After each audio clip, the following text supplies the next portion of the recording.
I'm actually not hunting when I'm out on the street, and I'm not looking for anything. I don't know what to expect. The world is rich with surprises, far greater than I could invent.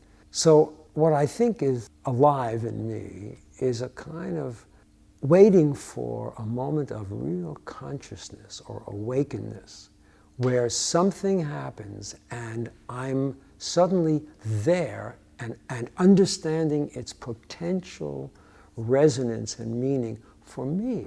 It's a way of finding my own identity again and again in a new form in the world at large. But I never look for anything. I just wait, and if you're out there, things happen, and they'll be surprising. And it's one of the reasons why a lot of photographs are so boring, because people go hunting, and they hunt for only what's in their minds, and usually that's not up to the richness of the things that are happening out there, independent of their minds. So for me, it's about being surprised. And really, if I say, that's the photograph, the moment that I have that intake of breath, inspiration, that's when it happens. The secret is to find a way to be invisible. From Cartier-Bresson on, photographers on the street have learned the feints and dodges and gestures that allow them to get very close and do it so quickly that nobody sees them. But if you sit around with a telephoto lens and you're doing this, people will see you and you'll be, don't take my picture. So my practice is to be as effortless and quick and invisible as possible.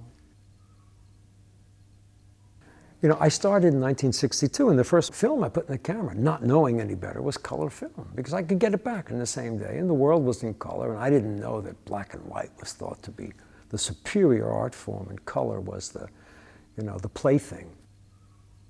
In a black and white photograph, a blue sky and a woman in a yellow raincoat is just gray and gray. So that yellow has no value whatsoever. And we're all, as human beings, totally sympathetic. The color of your mother's apron, the color of your little blankie, the color of your dolly, whatever it was that you grew up with, we have emotional connections to those things. And I just thought that color resonates in a way that gives more information. And that's the difference for me. One is a kind of reduction. And I have nothing against black and white. I made 10 years of those photographs. But the richness of color's potential, not to be colorful, mind you, to be subtle and to be communicative in a way that might add resonance to the picture, that's why color. The pleasure I find from making these still lifes and then the grid images is that some of these objects, which are really all cast-offs, thrown away, dead. And here I am putting them back in circulation in some way, giving them a chance for life again.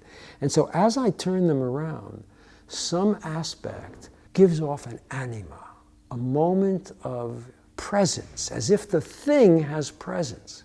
Here it is, a dead piece of tin. You turn it around and suddenly one facet of it leaps into being. It's that. And it's almost as if each one is a portrait of a thing, or the quality within the thing that's revealed. And so that's what I'm looking for. And putting them together in a grid seems to have a cabinet of wonders kind of relationship.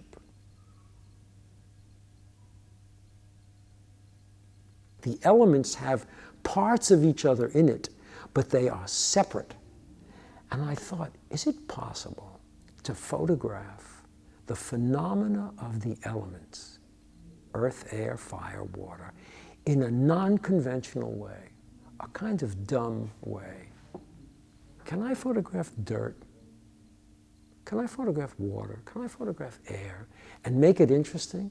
Without the horizon line, without the pictorial space of Renaissance perspective. Could I just make the phenomena?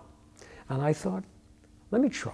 So I made some pictures, and I made them big, 92 inches, because I wanted the viewer to enter the space, almost like abstract painting, like Rothko or Morris Louis, where you entered the space and the force of the painting surrounded you. And I wanted to see if the phenomena could become something that we entered. And they took my breath away. But it's a risk, because they're dumb. I took some old fabric and I printed on the fabric a dark wall, which you can hardly see, but it works for me. And I created kind of a theatrical space. And on it, I put a lot of these objects that I found.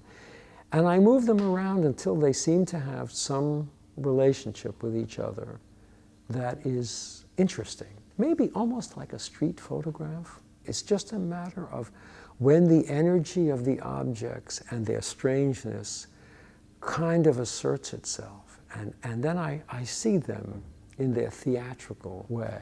And I'm photographing them in the dark, not nighttime dark. There's a window nearby. But you know the great photograph by Edward Weston of the pepper? It's a dark green pepper, looks black, right?